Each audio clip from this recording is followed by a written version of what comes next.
Hello everyone, this is Astrid with Kanen Coffee. I've got this Expobar here.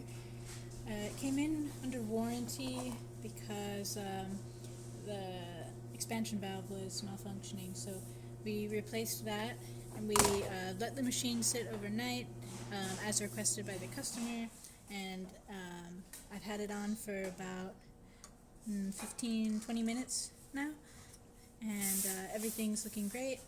So I'm just going to pull a shot and show that the machine is working.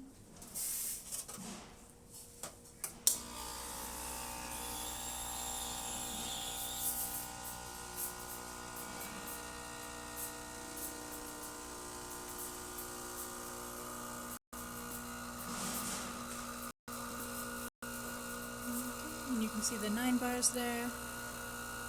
This is just our test coffee. It's not calibrated to this machine, so it's not going to be the perfect shot, but it's just to show you that the machine works.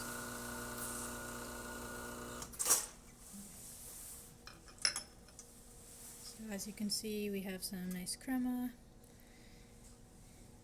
good pressure in the group head. There's our steam and